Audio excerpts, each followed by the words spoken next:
দিনহাটার গীতালদহে এক গৃহশিক্ষকের বাড়ি লক্ষ্য করে বোমাবাজি।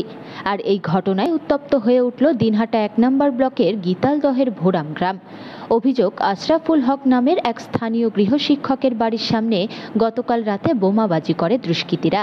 বোমা ফাটার আঘাতে ভেঙে চৌচির হয়ে যায় ওই গৃহশিক্ষকের বাড়ির সামনে রাখা শৌচালয় স্ল্যাব সহ রান্নাঘরের একাধিক জিনিসপত্র।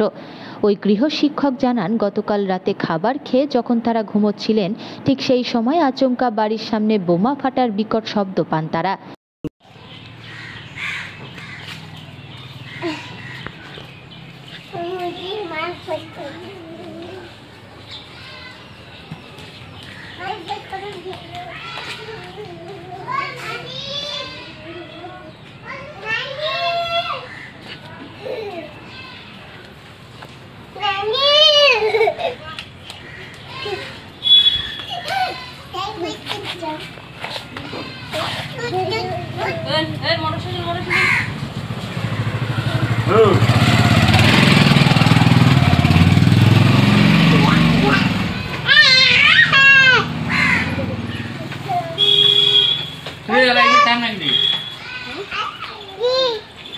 গ্রাম ভোরাম গীতালদহ।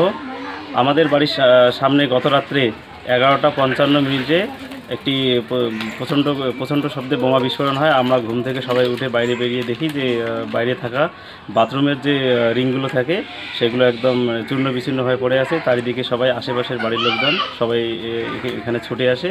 তারপর সবাই ভয়ে একদম আতঙ্ক হয়ে যায়। পুলিশকে খবর দেওয়া হয় যথারীতি। পুলিশ আসে মোটামুটি 2-2.5 ঘন্টা পর আসে আর কি। পরিস্থিতি অনেকটা যখন আর কি ভয়াবহ হয়ে গেছে, চারিদিকে সবাই জুটে গেছে, তারপর অনেক পরে পুলিশ আসে। খবর দিতে অনেকটা হয়রান হয়ে যায়।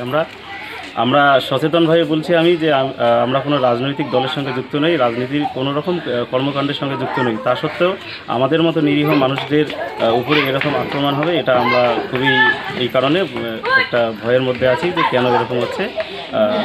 যদি কেউ এটার ব্যাপারে কোনো একটা পদক্ষেপ নিতে পারে তো ভালো হয়।